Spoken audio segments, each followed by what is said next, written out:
Welcome to the Assembly of Silence Radio Hour.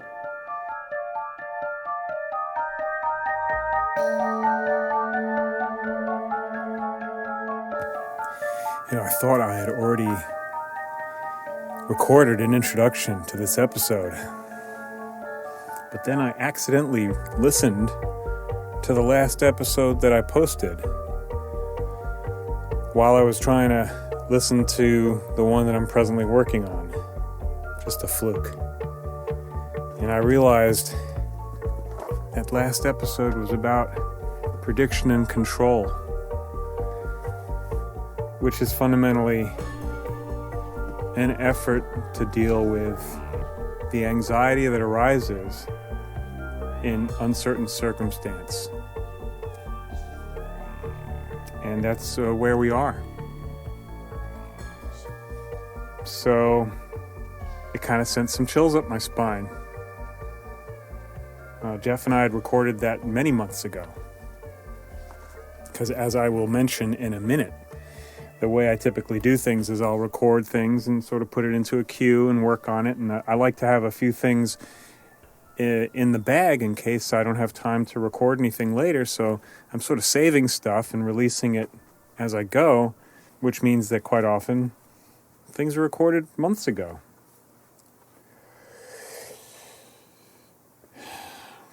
Okay, here's this episode.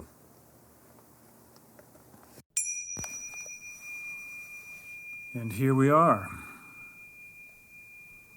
It's a different world. The way I normally run this is I have a number of episodes in the can. So I've had planned to present those, but it doesn't seem appropriate.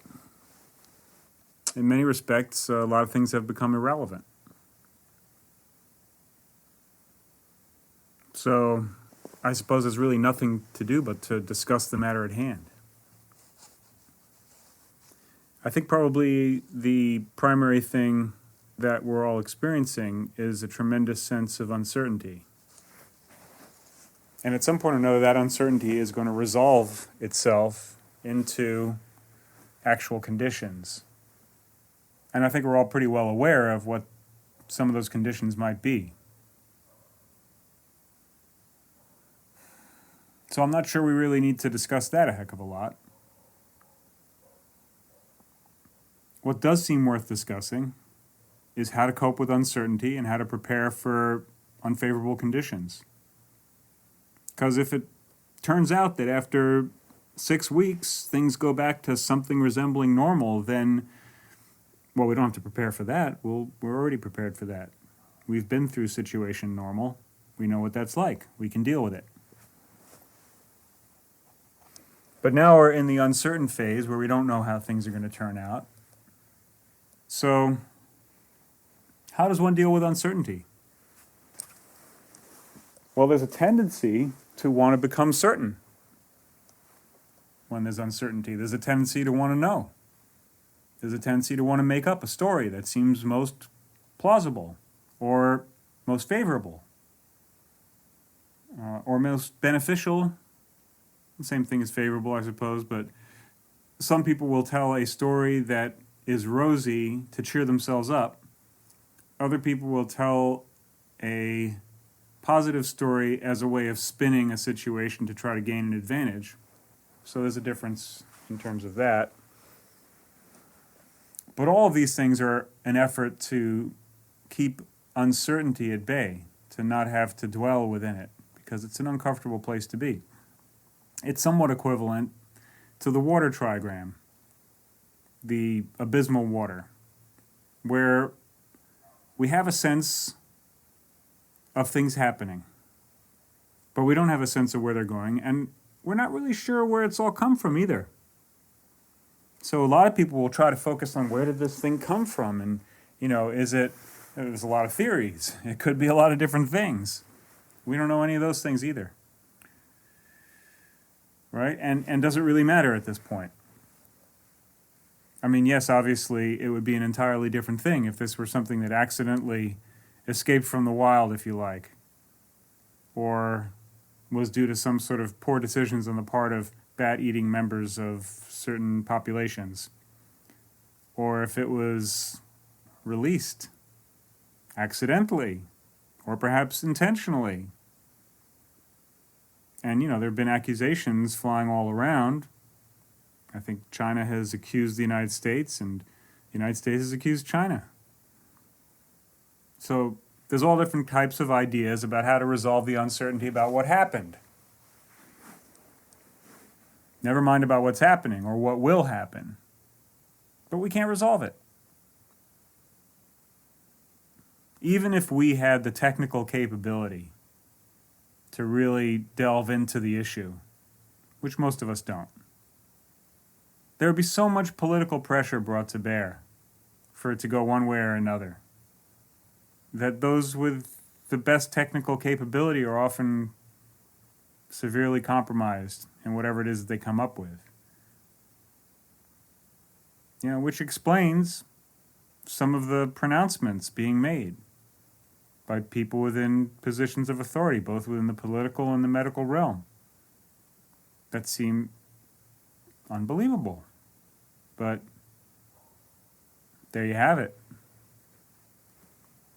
So, as usual, we can't really rely on experts to give us a clear picture of what happened or what's going on or what even might occur. So uncertainty is the situation that we're in. Is that any different than the situation that we're normally in? It seems to be different. People have had some idea that there were things that they could be certain about. And perhaps there are some basics that we could rely upon for some period of time. But isn't uncertainty fundamentally a part of any picture? I mean, without a doubt, the natural state of being was fraught with uncertainty. If you think about what it would be like to live in the natural world without the protections of civilization, protections not just from other species, but from our own kind, the level of uncertainty without strong social institutions is really not unlike what we're experiencing right now. So you could say that on some level we're now being returned to the natural state of being, which is that we don't know what exactly is going on or what to do about it. And I'm speaking not only about the medical issue involved. We have some idea of what we might do about that. So there's a strong movement afoot to lock everyone down. Try and flatten the curve, as they call it. And in this kind of a situation, that makes a lot of sense.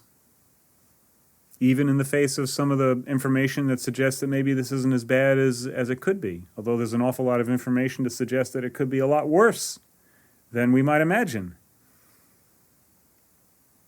But the precautionary principle says, in this type of a situation, you should assume that it could be the worst that it could be. And so the kinds of precautions being talked about, lockdown, social distancing, all that stuff, makes a lot of sense. So we have some idea what we might do right now. That makes a certain degree of sense. But I'm not just talking about the medical issue. I'm also talking about the incredible amount of economic and social dislocation that's happening right now. I mean, we barely had a functional economy before. Now we don't have one. It's not a functional economy at all. Can a non-functional economy just kind of go back to normal after a few weeks of being out of it? Is it just going to be a few weeks? I mean, it seems with, the kind of chaos that's going on right now, it's hard to imagine that a few weeks is going to do the trick. My supposition here is that efforts to ward off uncertainty are going to be, they're going to fail, or they're just going to lead us down paths that aren't necessarily related to reality, which is the same as failing. Maybe a few people will get it right. Whatever it is they think is going to happen will actually occur. There's usually a few. I guess that's what they used to call prophets, right? But it seems to me that the best strategy at first is to get comfortable with uncertainty, which is essentially the same as getting comfortable with being uncomfortable. So how do you do that?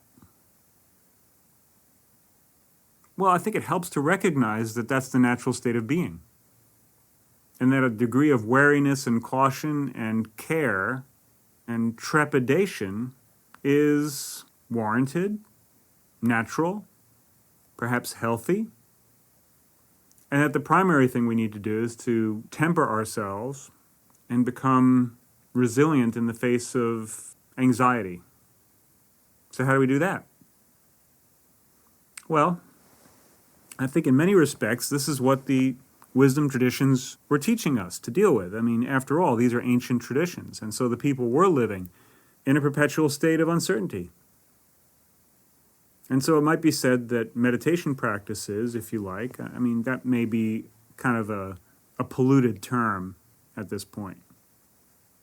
Because what passes for meditation now is someone doing a so-called guided meditation, where they're talking about a variety of images to make people feel more relaxed. That's not what we're talking about here. We're talking about like the practice described in Patanjali.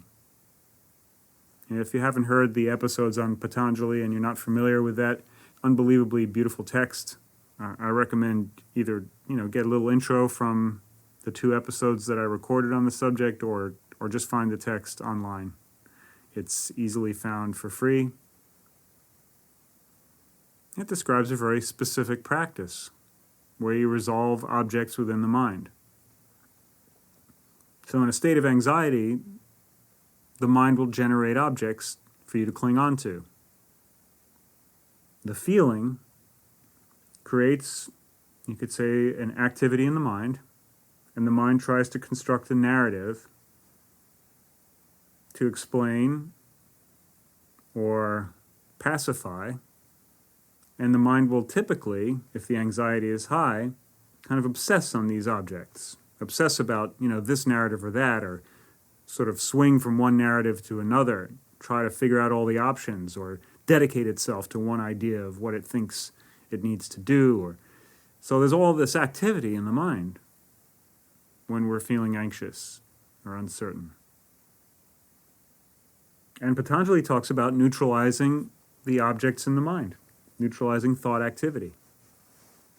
That seems like kind of a tall order under present circumstances.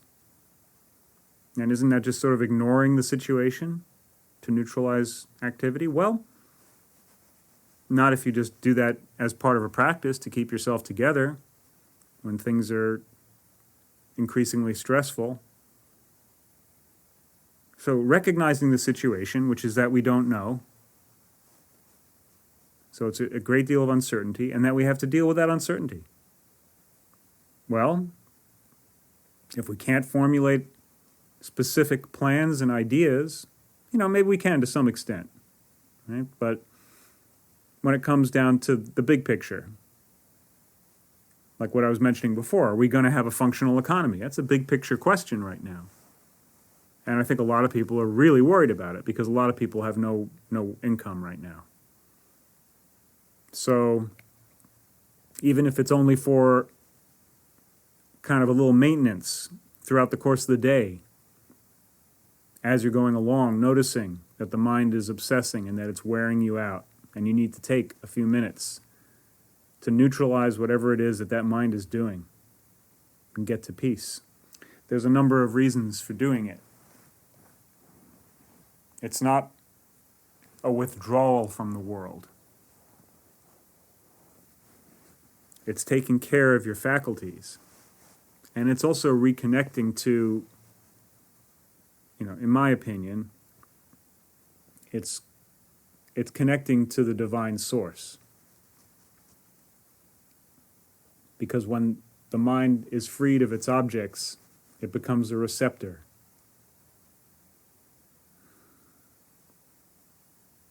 And in essence, it all comes down to survival. That's what we're all worried about.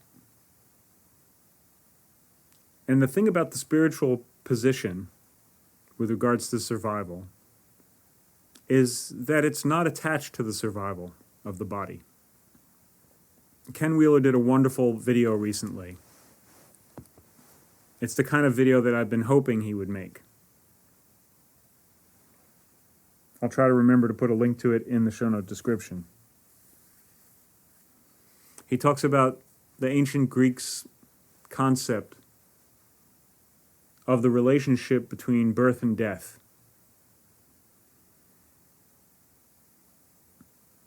And it's related to his electromagnetic theory, where he talks about space and counter space. So the physical manifest world, you could say the world of the material, is where we exist. And he points out that the word exist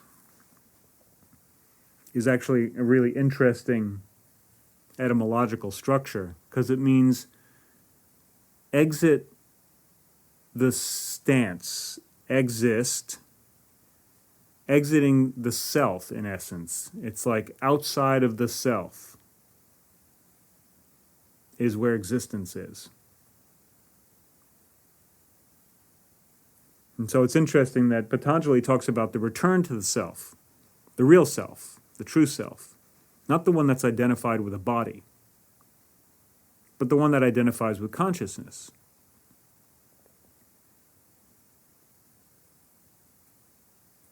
And so you have existing in a physical form,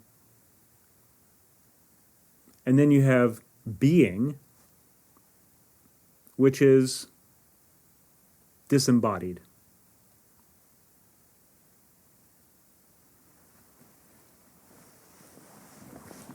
And he says that there's a relationship of transition between the disembodied and embodied states. And it has to do with one's attachment to the body. And that those who are tamas in the gunas, ignorant, or rajas, I think probably all of the gunas actually, but so those who are under the sway of the modes of material nature, at the moment of death, they feel attached to the body. And when the grip that they have on the body starts to loosen, they're grasping. They want to hold tight to it. They can't find it. But that spirit in them is locked into that desperate reflex of trying to find the body. And so eventually they latch onto another one. And samsara is perpetuated again. Because they come back.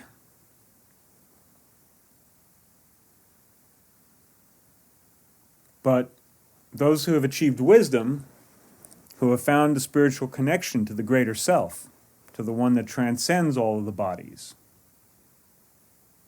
you have an opportunity to not grasp at the moment of release from this body,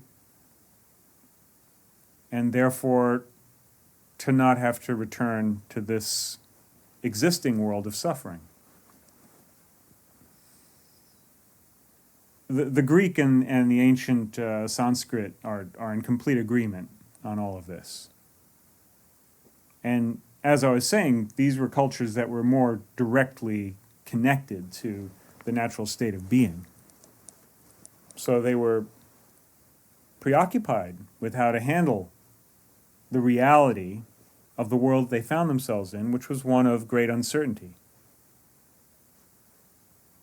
And so, regardless of whether or not it turns out that it's actually the truth, and my suspicion is that it is, but of course I don't know whether the state of dying is the thing that determines whether or not we're reborn. I don't know that for certain, but it sure makes a lot of sense to me.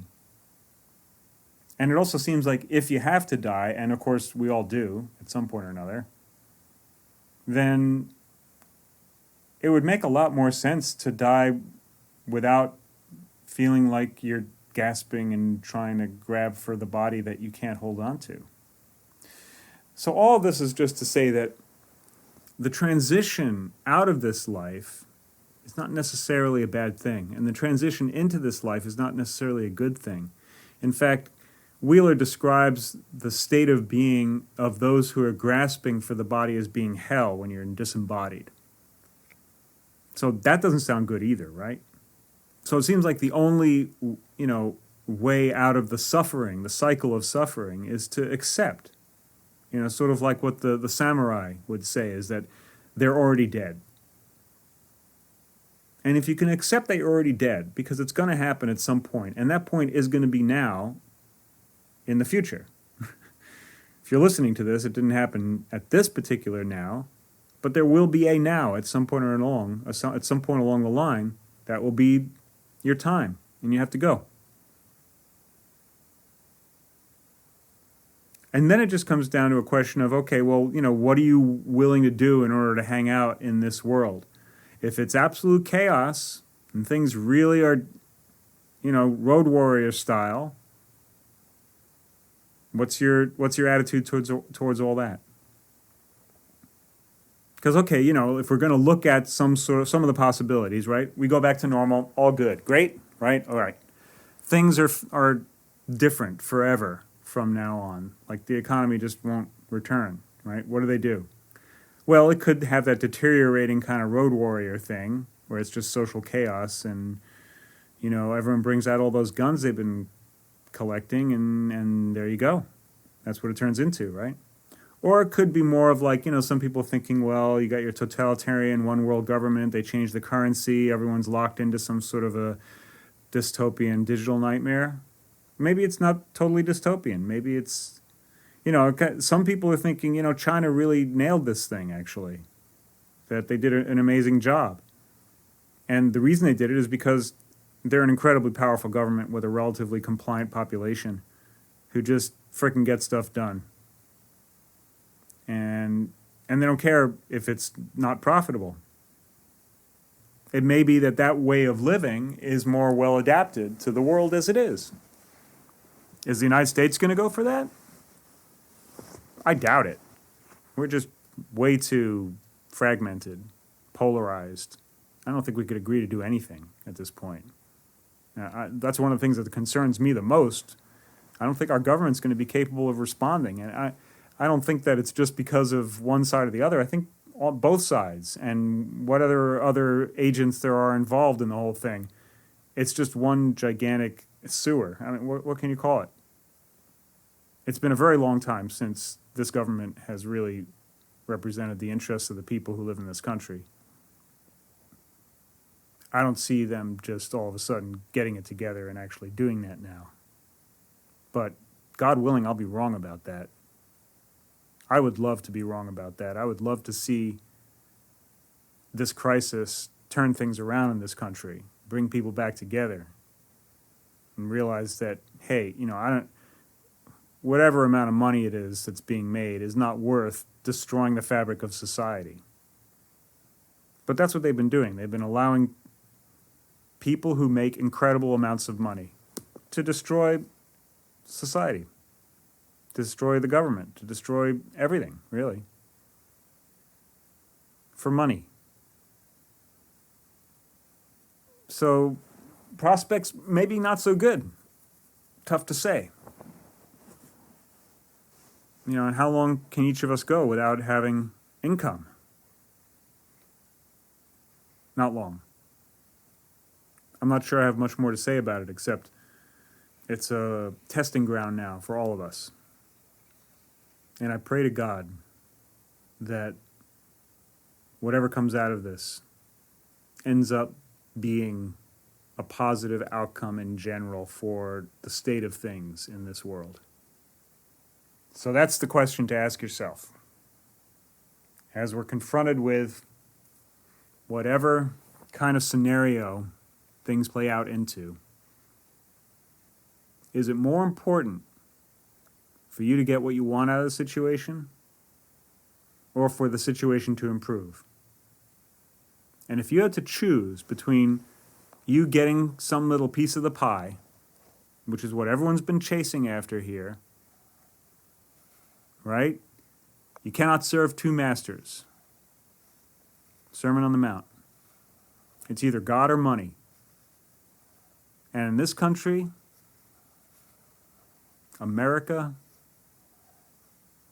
people have been chasing after their piece of the pie. It's all about the money. And this is the world that we now have. I'm not saying that's what caused this pandemic. What it has is it's produced a society that's incapable of dealing with it. That's what the love of money has produced. All the way along the line, people have been making decisions. Well, am I going to get mine, or is it going to be for the betterment of the overall state of being? And we could say this is not just about humanity, but also about the natural world. You know, a lot of the social movements of the 20th and 21st century think in terms of whether or not things are good for people. And, you know, there's environmentalists there that are also concerned about the environment, but quite often it really isn't reflected on the degree to which what we want as a species isn't so hot for our environment. It's pretty obvious that we've caused an incredible amount of suffering within the biosphere. And then, of course, within humanity itself, there's an incredible amount of suffering because of the disparities now within the economic sphere. It's interesting to think about the words economy and ecology. Words are difficult to pin down. We use them as signifiers, obviously, and tracing the history etymologically provides an awful lot of interesting information, but you know, sometimes the etymology isn't really very satisfying, and the poetry is far more satisfying. I mean, if you look up the etymology of these two words, they're obviously related, right? Ecology, economy. What strikes me is that, at least when I look at the etymology in the Oxford Dictionary of English, economy is the eco part is a house, and the nemin is manage. That's what they say. And in ecology, the eco is a house, and the logos is the study of.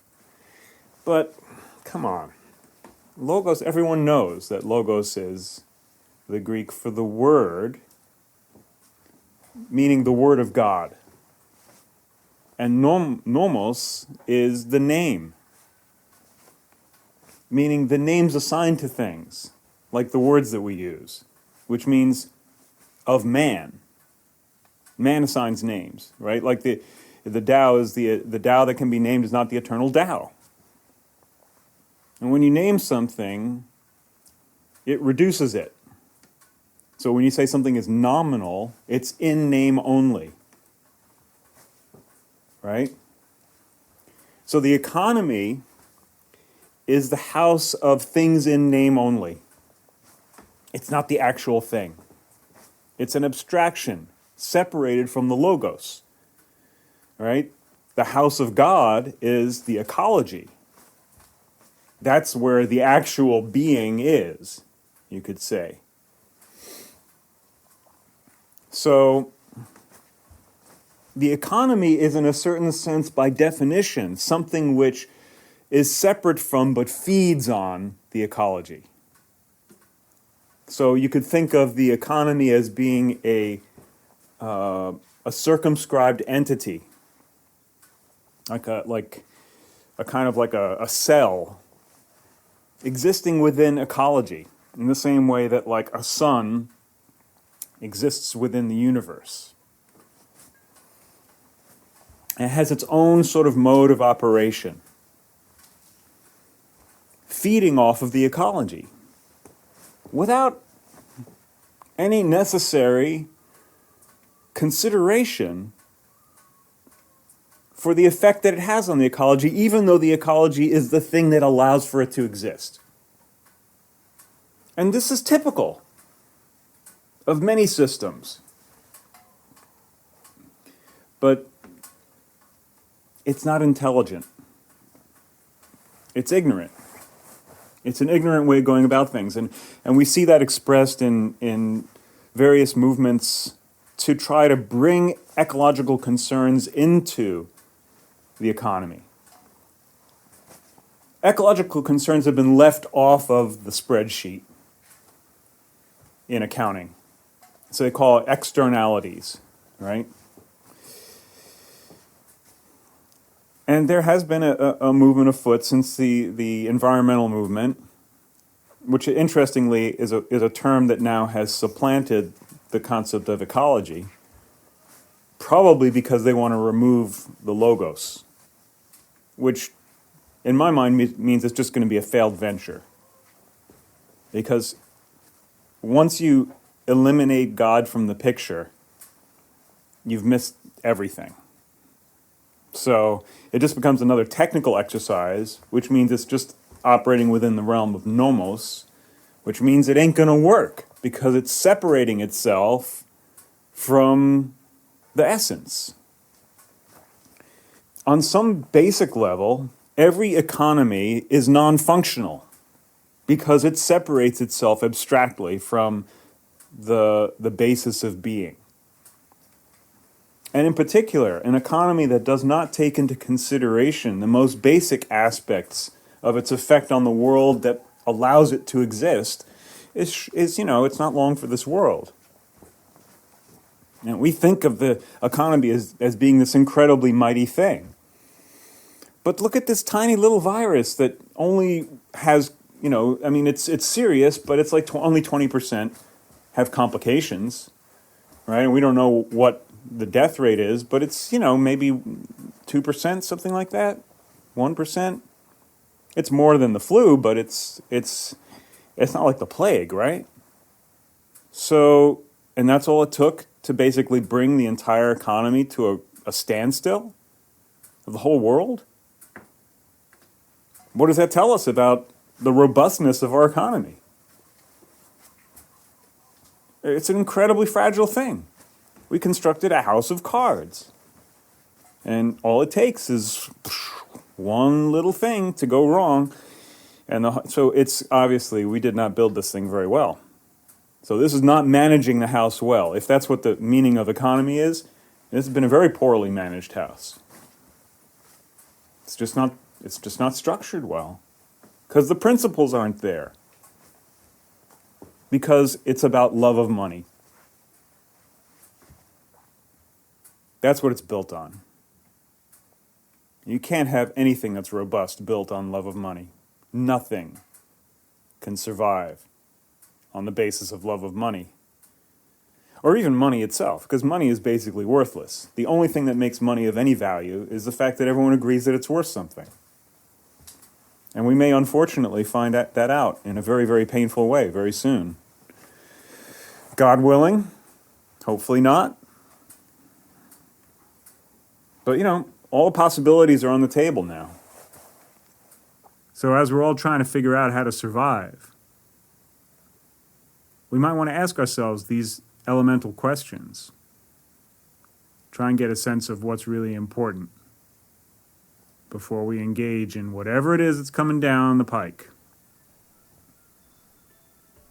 God willing, it won't be as bad as some of us fear. But we should be prepared either way. Because we're already dead.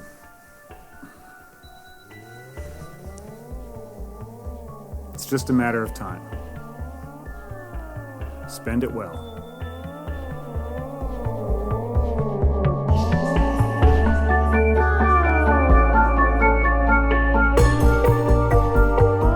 Thanks for listening. We look forward to serving you again soon. In the meantime, remember, turn that thing over a few times before you pick it up and take it home.